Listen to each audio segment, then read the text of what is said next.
C'est quoi le mental d'une animatrice cuisine qui réussit? J'ai observé un truc. Celles qui réussissent le mieux, c'est pas forcément celles qui ont les meilleures recettes, la meilleure technique, la plus belle cuisine. C'est plutôt celles qui ont développé un état d'esprit spécifique. Je vais te parler dans cette vidéo de 3 piliers mindset que j'ai décortiqués. C'est parti! Hello, moi c'est Ariane, je suis formatrice et mentor pour toutes les personnes qui veulent mettre la cuisine dans leur vie et en faire un métier passionnant, épanouissant et rentable. Alors on rentre tout de suite dans le vif du sujet. Premier pilier, il va te bousculer un peu. Le principe c'est que ton envie de transmettre doit être plus fort que ton besoin de perfection. Qu'est-ce que j'entends par là? Je te raconte même pas le nombre de fois où j'ai entendu Ariane, je me sens pas prête. Ariane, j'ai besoin de faire ci avant. Ariane, j'ai encore tout ça à faire, etc., etc. Avant de me lancer. Je veux que t'arrêtes avec tout ça. Tu sais pourquoi? Les gens ne viennent pas chercher la perfection. La perfection, c'est inspirant, mais c'est assez vite ennuyeux parce qu'on se dit c'est inatteignable. On se dit que cette personne, peut-être, elle a des choses qu'elle nous montre pas. Et en tout cas, ce qui est sûr, c'est que cette personne, elle ne peut pas nous montrer le chemin puisqu'elle l'a déjà fait, il est passé. Tandis que toi, tu es sur le chemin. Tu es sur le chemin de manger plus cru, de rétablir peut-être une vitalité, un problème de santé quelconque, etc. Tu es sur ce chemin. Tu as de quoi témoigner, tu peux en parler.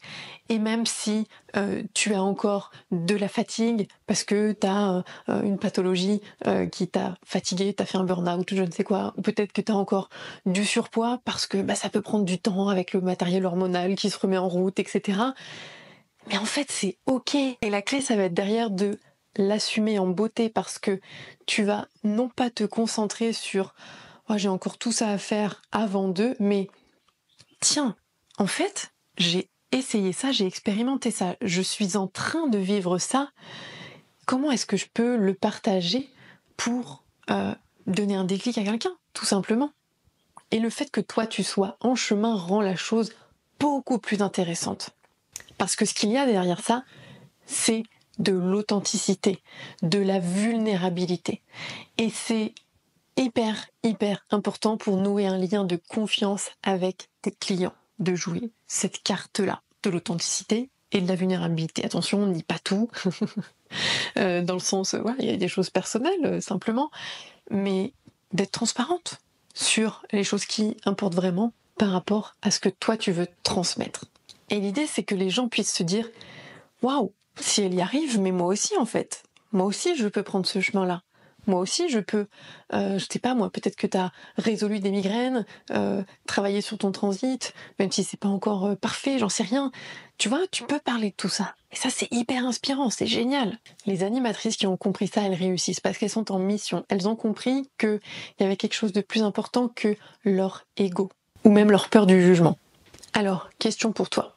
Est-ce que ta peur du jugement, ta peur du regard des autres est plus forte que ton envie de partager ce plaisir, ce bonheur? Par peur de ne pas être parfaite? Si la réponse est oui, génial. Passons au deuxième pilier. Si la réponse est non, t'as encore un peu de chemin à faire. Pour le deuxième pilier, on va parler de ta capacité à rebondir et à faire de chaque expérience, peut-être un peu ratée, échec ou autre, un tremplin pour aller t'améliorer. Écoute-moi bien, tu vas faire des erreurs, même si t'es méga hyper organisé, ça peut arriver. L'erreur est humaine par définition. Tu vas aussi recevoir des critiques, tu vas recevoir des avis pas complètement positifs sur tes prestations, que ce soit de l'animation d'atelier ou autre, peu importe, ça va arriver. Alors, ça va pas être monnaie courante, à part si vraiment t'as fait de la MRDE, mais logiquement, c'est quand même assez rare, mais ça va arriver. Maintenant, la question à se poser par rapport à ça, c'est qu'est-ce que j'en fais? La différence entre celles qui persistent dans le temps et les autres, c'est que celles qui persistent se demandent « Ok, maintenant, par rapport à ça, qu'est-ce que j'en fais? Comment est-ce que je peux en faire une force? Comment est-ce que je peux m'améliorer ?» Celles qui n'arrivent pas à persister dans le temps le prennent pour elles. Elles vont se dire « je suis nulle, j'aurais jamais dû faire ci, j'aurais jamais dû faire ça », elles restent dans le passé. Mon conseil, moi, c'est pas de rester dans le passé, dans l'événement qui est de toute façon terminé, mais c'est vraiment d'aller chercher, toi, ce que tu peux faire pour aller chercher l'amélioration. Je me souviens d'un atelier, et c'est pas arrivé qu'une fois, clairement, où j'avais plus assez d'une telle épice qui était cruciale pour un plat. Et ben en fait, du coup, on a joué avec d'autres épices. Et du coup, ça devient un truc hyper intéressant où on s'est mis à sentir plusieurs épices, on s'est mis à tester plusieurs choses et on a découvert des associations que j'avais pas encore testées qui étaient vraiment super chouettes. Et on a rebondi, tout simplement, tous ensemble, en toute bienveillance et simplicité. Qu'est-ce qui s'est passé? C'est que, au lieu de paniquer, j'ai saisi cette opportunité pour en faire un moment de complicité, un moment de créativité. Il y a eu une fois, à mes débuts, il y a longtemps, quelqu'un qui m'a dit « Ah, je pensais vraiment que cet atelier serait plus participatif parce que je faisais des ateliers dans mon petit appartement qui étaient plus démonstratifs qu'autre chose. Il y avait des petites participations ponctuelles. » Donc quelqu'un qui m'a fait ce retour-là. Je me souviens que ça m'avait un peu travaillé sur le moment et je me suis dit « Ah ok, en fait les gens veulent plus du participatif. » Moi je pensais qu'ils étaient à l'aise de regarder et que ça leur suffisait. Les gens veulent pratiquer. Les gens veulent participer davantage. Donc petit à petit, j'ai fait des ateliers de plus en plus participatifs et les gens ont été super contents. Mais l'autre option, ça aurait pu très bien être d'être encore plus transparente dans mes descriptifs d'atelier en disant ceci est un atelier principalement démonstratif. Et au moins il n'y aurait pas eu de déception en quelque sorte. Tout ça pour dire que les animatrices qui réussissent, elles ont cette mentalité de comment est-ce que je peux mieux servir mes clientes plutôt que comment est-ce que je peux me justifier, comment est-ce que je peux réparer cette erreur dans le temps, comment est-ce que je peux avoir raison. Ça marche pas. Où t'en es par rapport à ça? Est-ce que tu acceptes de prendre les feedbacks, les retours des gens de façon constructive, ou est-ce que dès qu'il y a quelque chose qui t'est signalé, tu fonds littéralement, tes jambes se transforment en spaghettis et tu ne sais plus quoi faire, tu ne sais plus où te mettre? Si tu sais accepter les remarques, let's go. Passons au troisième pilier. Le troisième pilier, qui est sans doute un des plus importants, est lié aussi à tout ce qui va être le marketing. Pourquoi je dis ça? Tu vas vite comprendre. L'idée de ce troisième pilier, c'est vraiment de se dire que tu dois comprendre, même plus que comprendre, tu dois intégrer que tu ne vends pas des recettes et des techniques, mais que tu vends une expérience, que tu vends une transformation. Ok ? Je vois plein d'aspirantes animatrices qui ont plutôt ce réflexe de se dire « Ok, je veux faire découvrir la cuisine, donc je vais faire un atelier découverte de la cuisine.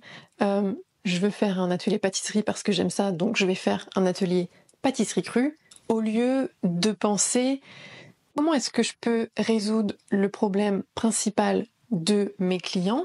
Mais alors ça peut être plein de problèmes différents, tu vois, ça peut être comment je fais pour manger plus cru en famille, comment je fais pour me débarrasser du sucre, comment je fais pour éviter les produits laitiers, etc., etc. Il y en a des dizaines, voire des centaines littéralement de problématiques que peuvent avoir tes clients. Il faut vraiment te mettre en tête que les participants, ils ne viennent pas pour être chef de cuisine, ils viennent pour chercher une transformation.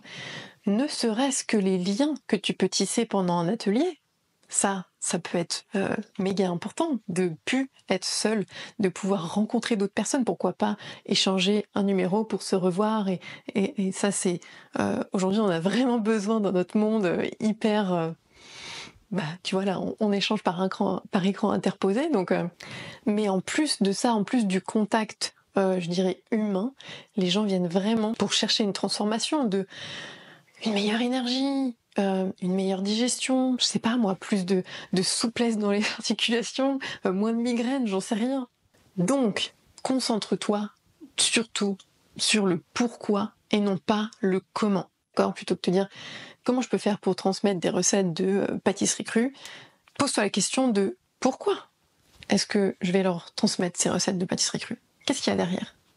Par exemple, quand j'anime un atelier pâtisserie crue, je vais leur présenter les recettes, mais je leur dis pas je vais vous apprendre à faire tel cheesecake, tel machin, telle chose.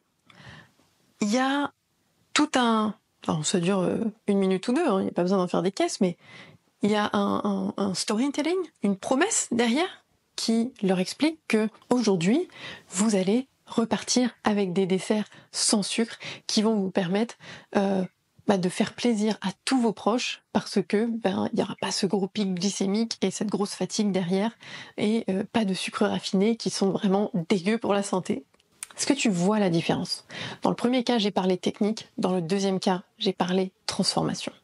Les animatrices qui réussissent ont compris cette étape. Elles ne vendent pas des recettes, elles vendent une transformation. Elles vendent un nouveau rapport à l'alimentation.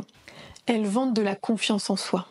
Et quand tu commences à penser comme ça, tes prestations, que ce soit des ateliers ou autres, deviennent magnétiques. Parce qu'ils répondent à un besoin profond des gens, tout simplement. Ok, on fait un petit récap. Premier pilier, ton envie de transmettre doit être plus forte que ton besoin, ton envie de chercher la perfection. Deuxième pilier, tu dois développer ta capacité à rebondir et à faire de chaque critique, échec, petit challenge, quelque chose pour grandir. Et 3, tu dois vraiment intégrer le fait que tu fais vivre une expérience, que tu vas aller chercher un résultat et que tu n'es pas là juste pour transmettre des techniques et des recettes. Ça, c'est 3 choses fondamentales qui vont vraiment différencier une animatrice qui survit ou même qui peine à se lancer et une animatrice qui vraiment s'épanouit et s'éclate. Et tu sais quoi ? Ça tombe bien, ces 3 piliers, c'est vraiment quelque chose de fondamental dans notre programme Rocket, puisque c'est pas un programme juste pour t'apprendre des recettes ou juste pour t'apprendre l'entrepreneuriat ou la communication. Il y a des piliers autour du mindset, de l'état d'esprit, parce que c'est juste en fait méga, hyper important d'avoir un bon état d'esprit. Je l'ai déjà dit dans une précédente vidéo, mais je suis persuadée que ma persévérance par rapport au fait que j'adore ce que je fais et que je veux aider les autres fait que j'en suis encore là aujourd'hui, après 7 ans, alors que j'ai eu plein d'embûches et plein de difficultés. Mais comme j'ai dit tout à l'heure, si tu sais rebondir sur ces difficultés, t'as tout gagné. Et la boucle est bouclée. Alors Rocket, c'est quoi? C'est mon programme d'accompagnement pour que tu puisses devenir animatrice, accompagnatrice de transition alimentaire, traiteur, que sais-je, que tu puisses créer ton métier autour du cru, autour de la cuisine, que tu aies déjà une activité à côté ou que tu sois en totale reconversion. L'objectif, c'est de pouvoir structurer et développer une activité et que tu puisses vraiment t'épanouir, que ce soit rentable et que tu t'éclates. C'est un programme où on passe à l'action, où tu as du contenu vraiment très pratico-pratique. C'est pas juste de la théorie, du blabla, voilà, on passe à l'action, on pose des exercices, on pose les choses ensemble, jour après jour, étape après étape. Et si tu sens que tu as besoin d'aide pour développer ton état d'esprit et ta structure professionnelle, va voir dans le lien en bio pour découvrir tous les détails sur notre programme Rocket. J'attends ton petit commentaire, dis-moi en commentaire quel est le pilier qui, là aujourd'hui, maintenant, te challenge le plus, quel est celui qui te paraît le plus difficile pour toi, là où tu en es maintenant. J'ai hâte de te lire. En attendant, si tu as aimé cette vidéo, n'oublie pas de mettre un petit pouce bleu. J'espère que tu es abonné. Je te dis à bientôt. Ciao, ciao.